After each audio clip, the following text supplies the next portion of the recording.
Hello बच्चों, स्वागत है नाइन्थ वीआईपी कॉन्सेप्ट में। तो आज अपन देखने वाले हैं converse of mid point theorem.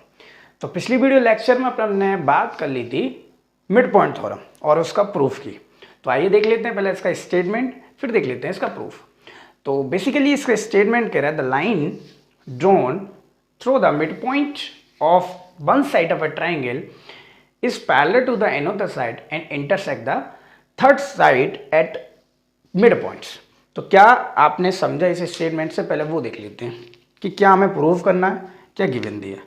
तो बेसिकली ये हमें एक ट्राइंगल दे दिया है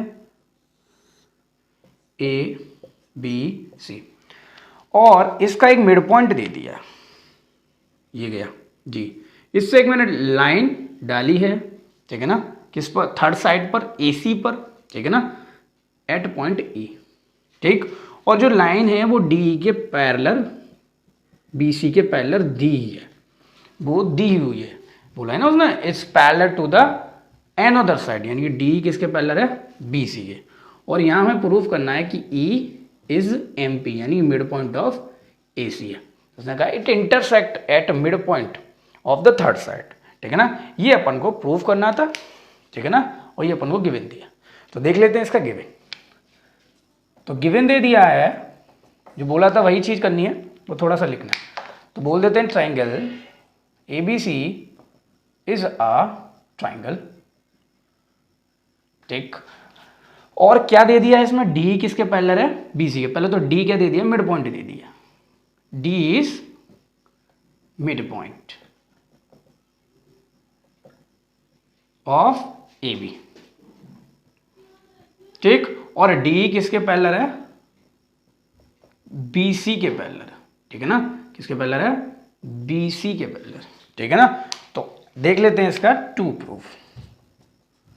बेसिकली आपको इंट्रो में समझ में आ गया होगा इसका क्या प्रूफ है। प्रूफ अपन को क्या करना है? E is the mid point of A C, E is the mid point of A C. कोई दिक्कत नहीं।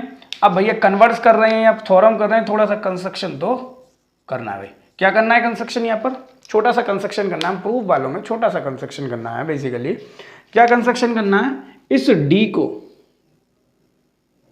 इस एफ पर मिलाना है, ठीक है ना। इस डी को कहां तक ले जाना है? एफ तक। और जो एफ लेना है, ऐसे मिलाना है, सच दैट मिलाना है कि एफ जो है वो एफ सी के इक्वल होना चाहिए, यानी कि एफ को हमें मिड पॉइंट लेना है कंस्ट्रक्शन के थ्रू, ठीक है ना। एफ को क्या क्या लेना है? Mid point. इतनी चीज समझ में आ गई, बस यही कंस्ट्रक्शन है। तो क्या है? तो लिख देते हैं, या इसको एक लाइन बना देते हैं पूरा, ठीक। तो लिख देते हैं, पहले तो हमें याद रखना ई मिड पॉइंट हमें प्रूव करना है ए सी को, एफ हमें कंस्ट्रक्शन के थ्रू लिया है। तो लिख लेते हैं F is mid point of A C. F mid point ले लिया है, लेट लिख दो, ठीक है ना। और जो है क्या है? Join D F. इतनी चीज समझ गए। हमने लेट कर लिया कि एफ क्या है? मिड पॉइंट है। इतनी चीज समझ में आई। अब देख लेते हैं इसका टू प्रूफ। कहानी कहां से शुरू हुई इसकी। अब भाई जब एफ मिड पॉइंट है, एफ जब मिड पॉइंट है, यानी कि मैं बोल सकता हूं ए एफ किसके इक्वल हो गया? A F is equal to F C by construction, ये तो वही कह सकते हैं। लेकिन हम मिड पॉइंट दिया, यानी कि हम ये कह सकते हैं जो ए एफ है, यानी कि ए एफ या ए एफ क्या बोलेंगे हम? क्या बोलेंगे? डी एफ, ठीक है ना। ये बताऊंगा पैरेलल टू बी सी है। ये कैसे हो गया भाई? जाओ भाई, जाओ जाओ जाओ प्रीवियस वीडियो में वहां पर देख के आओ मिड पॉइंट थ्योरम। उसमें क्या कहा था? The line joining the mid point of two sides is parallel to the third side, यानी कि दोनों मिड पॉइंट्स हो गए, यानी कि ये थर्ड साइड के क्या हो जाएगा? पैरेलल हो जाएगा। और डी एफ को हमने हाफ भी प्रूफ किया था बी सी के, लेकिन वो यहाँ जरूरत नहीं है।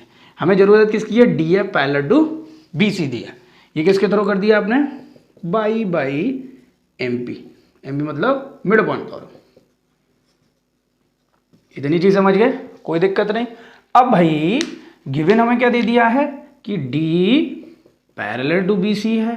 ये क्या है? गिवन, यानी कि डी एफ भी पैरेलल है बीसी के, डी ई भी पैरेलल बीसी के है, यानी कि कुछ तो लफड़ा है भाई। क्या लफड़ा है वो देखो जरा, दो लाइन पैरेलल नहीं हो सकती। देखेंगे, अभी देखेंगे कैसे क्यों नहीं होंगी। पहले लिख लेते हैं इसको, क्या लिखेंगे, डी एफ, ऐसा लिख देते हैं, D F and D E parallel to BC. ये तो नहीं हो सकता भाई कि डीएफ आपका डीएफ और डीई पैरेलल हो जाए बीसी, या तो डीएफ पैरेलल होगा बीसी के या डीई पैरेलल होगा बीसी के। ये कंडीशन कब फॉलो होगी कि ये दोनों पैरेलल हो जाए?